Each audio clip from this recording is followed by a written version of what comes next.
Let's see how to download and install 64-bit Python. Downloading Python is not an issue or that big a deal, but the problem is that when you download Python from the main page of python.org directly, it downloads the 32-bit version of Python. It doesn't give you the 64-bit version.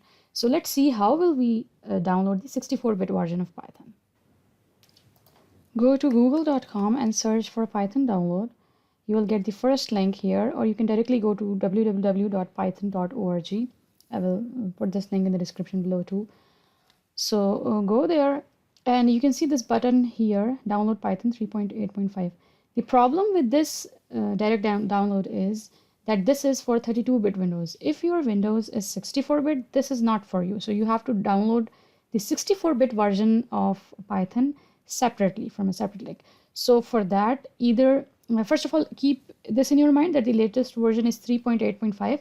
Then click here, either click here or go to downloads and go to Windows. So here you will see all the Python releases for Windows. So search for the latest version, that was latest stable version, that was 3.8.5. This is here, Python 3.8.5.